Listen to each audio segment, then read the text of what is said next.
क्या महाकाल लोक में 351 करोड़ रुपए से किए गए प्रथम चरण के विकास कार्य में गुजरात की किसी कंपनी को ठेका दिया गया था जिसने इन मूर्तियों का निर्माण किया? कहा जाता है आकाशे तारकालिंगम, पाताले हाटकेश्वरम, मृत्युलोके महाकालम। सभी हमारे जितने ज्योतिर्लिंग है उनको हम नमस्ते करते हैं, लेकिन जो सबसे बड़ी महिमा है वो इन सारे 12 ज्योतिर्लिंग में जितने देवस्थान है उसमें सनातन संस्कृति में सबसे बड़ी महिमा महाकाल की है। आदि अनादि अनंत अखंड अछेद अभेद सुभेद कहावे, अलख अगोचर रूप महेश को जोगी जति मुनि जान न पा।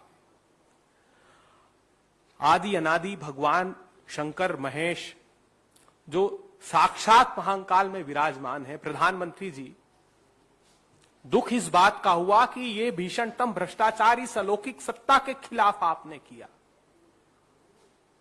और ये जो श्रद्धा आपकी है ये सिर्फ श्रेय की है, आध्यात्मिक ध्येय की नहीं है, ये साफ प्रतीत होता है। प्रधानमंत्री जी,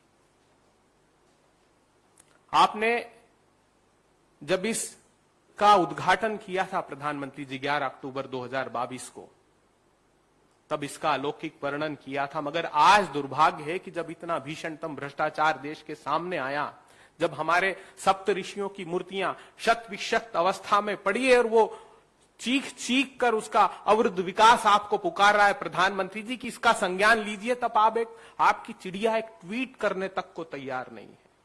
दुखद बात यह है कि सदन में और सदन के बाहर कांग्रेस पार्टी के विधायकों ने मुखरता से इस बात को रेखांकित किया कि हम सब लोगों की सामूहिक जिम्मेदारी है, कम से कम हम देवस्थानों को तो छोड़ दें, वहां पर कम से कम हम सामूहिकता के साथ एक स्वर में कहें कि गलत नहीं होना चाहिए।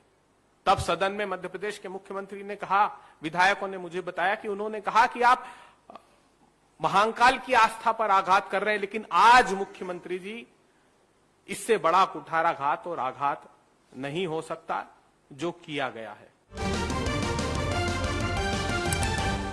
कर्नाटक में हमने एक स्लोगन दिया था 40% कमीशन वाली सरकार, और उसी तरह का एक घोटाला मध्य प्रदेश में सामने आया है, और वो भी महाकाल के मंदिर में।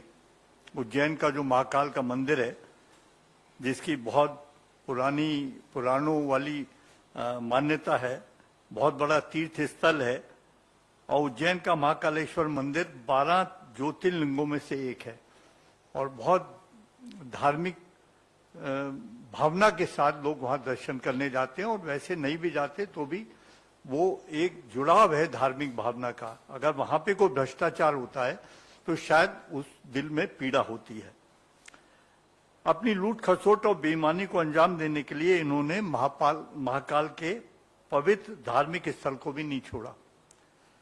शायद धर्म के नाम पर की गई इससे बड़ी लूट नहीं हो सकती।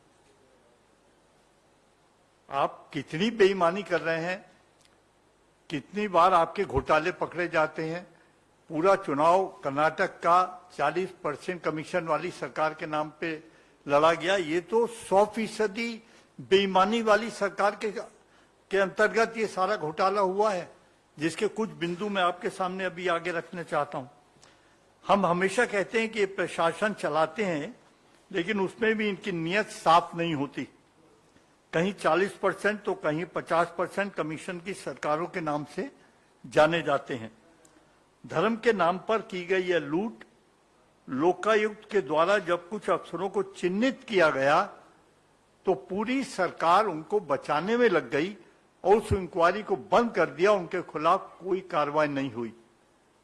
जिस मंदिर में प्रधानमंत्री गए, इतना बड़ा शोर मचा सारी दुनिया के सामने, टेलीविजन के द्वारा वो सारा मामला रखा गया, प्रधानमंत्री की यात्रा दिखाई गई, लेकिन वहां पे जो मूर्तियां लगी उसमें भी बेईमानी करने की नीयत रही इनकी, उसमें भी घोटाला करने की नीयत रही, उसमें पैसे खाने की नीयत रही, और करोड़ों रुपए की वो मूर्तियां एक जरा सी हवा में धाराशायी हो गई, वो टूट गई।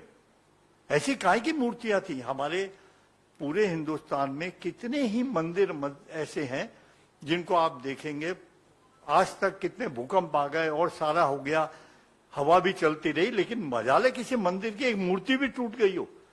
लेकिन ये क्या है? क्या आप कैसी कागज की मूर्तियां लगाई थी आपने?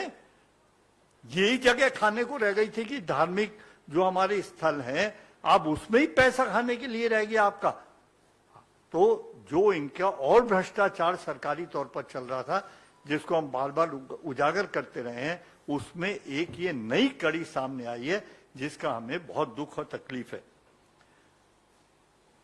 जहां करोड़ों की मूर्तियां लगी हो, क्या ये मुमकिन है कि हवा चलने से टूट जाएं? हमारे इतने पुराने मंदिर और तीर्थ स्थल, इस प्रकार का कोई हादसा नहीं हुआ, लेकिन बीजेपी में पैसा खाने की इतनी होड़ है कि उन्होंने भगवान को भी नहीं छोड़ा। प्रधानमंत्री जी द्वारा 11 अक्टूबर 2022 को महाकाल लोक परिसर का उद्घाटन किया गया और 8 महीने पूरा होने से पहले ही सप्त ऋषियों की मूर्ति हवा चलने से टूट गई। प्रधानमंत्री के इस आयोजन पर करोड़ों रुपए खर्च हुए। वो आपने सबने भी वो पूरा तमाशा देखा और वो किस तरह की धार्मिक भावना के साथ उन्होंने किया, उसका अंदाजा आपको लग जाएगा कि जो कुछ इन्होंने किया। तो हमारे जो पहली हमारी मांग ये है, हमारे कुछ सवाल हैं जिसमें क्या महाकाल लोक में 351 करोड़ रुपए से किए गए प्रथम चरण के विकास कार्य में गुजरात की किसी कंपनी को ठेका दिया गया था जिसने इन मूर्तियों का निर्माण किया?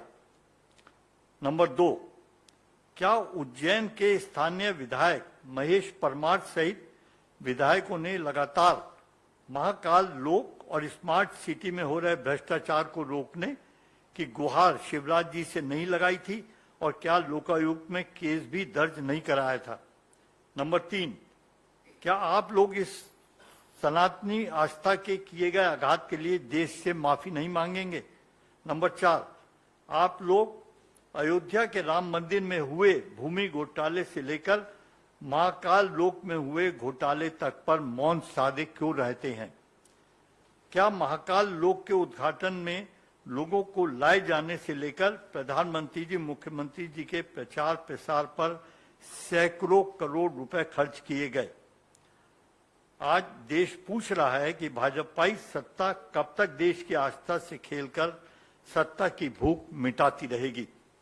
और हमारी मांग है कि हाईकोर्ट द्वारा मॉनिटर्ड एक कमेटी इसकी इंक्वायरी करनी चाहिए, क्योंकि ये बहुत सारी करोड़ों अरबों लोगों की आस्था का प्रश्न है।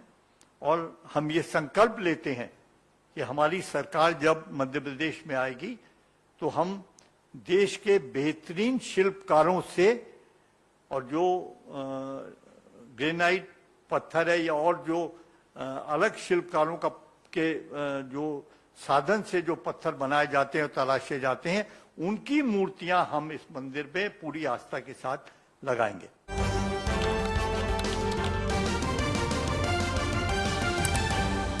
आपकी आवाज